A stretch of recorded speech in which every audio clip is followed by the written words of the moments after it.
विधायक जी से आज मुलाकात का क्रम ये रहा कि माननीय न्यायालय ने आदेश किया था कि मिलकर वकालतनामा साइन करा ले परिजन परिवार का कोई एक सदस्य या फिर अधिवक्ता।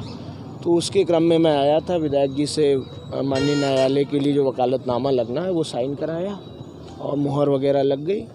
विधायक जी का स्वास्थ्य खराब है, काफ़ी बिगड़ा हुआ है, ठंड लग गई है बुरी तरह, और पोस्ट कोविड जितने ट्रीटमेंट्स उनको मिलने चाहिए थे वो सब मिले नहीं हैं। तो उसके कारणवश चेस्ट में काफ़ी इन्फेक्शन है, जिसकी वजह से खांसी है, और ठंड की वजह से ठंडे पानी से नहाना और सब तरह की चीज़ें। फिर भी विल पावर है, स्ट्रॉन्ग है, सारी चीज़ों को फेस कर रहे हैं। जिस तरीके का इलाज दिया जाना था, क्या वो इलाज नहीं मिल पा रहा? नहीं, इलाज के नाम पर तो सिर्फ ढोंग होता है। आप 10 बार 20 बार कहेंगे तब जाकर एक डॉक्टर आएंगे और वो देखेंगे, और वो भी थर्मोमीटर लगाएंगे, बीपी नापेंगे और चले जाएंगे। 2022 का चुनाव बहुत नज़दीक है, किस दल से चुनाव लड़ेंगे कि निर्दलीय चुनाव लड़ेंगे? चलिए ये सब वक्त आने पर बताया जाएगा। वो 4 बार ऑलरेडी जेल में से रहकर चुनाव लड़ चुके हैं।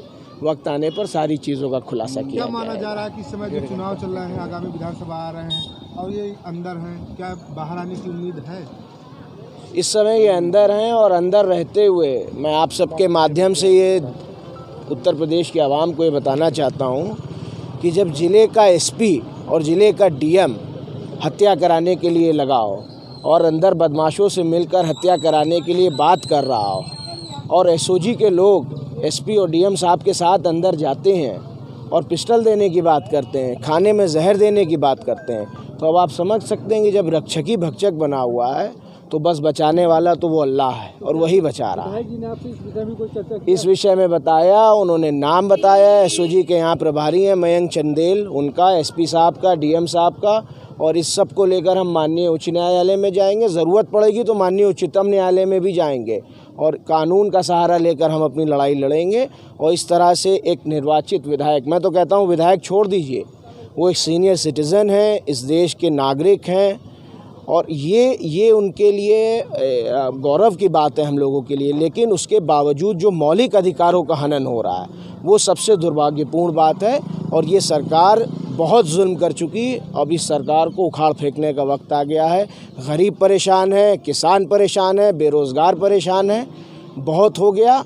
अब 22 का वक्त नज़दीक है और सरकार को उखाड़ फेंकेंगे। यहाँ पर सुरक्षा की तमाम बात की है, कई बटालियन यहाँ पे पीएसी लगाई गई, फोर्स है, तब भी आप कह रहे हैं उनको सुरक्षा है। एसपी साहब और डीएम साहब जब यहाँ आते हैं तो उनके साथ, फोर्स के साथ एसओजी के प्रभारी जाते हैं पिस्टल लगा के। कौन तलाशी लेगा उनकी? कोई किसी की हिम्मत है कि तलाशी ले ले?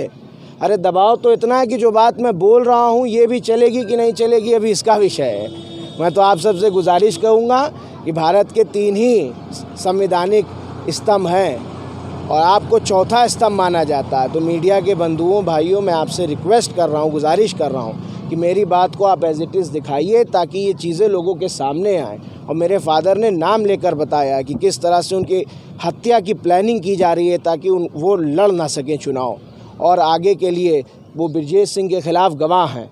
अगर ब्रजेश सिंह के खिलाफ़ वो गवाही माननीय न्यायालय में दे देंगे तो क्या होगा उस ब्रजेश सिंह के भविष्य का, जो दाऊद इब्राहिम, अंडरवर्ल्ड डॉन दाऊद इब्राहिम का फाइली है।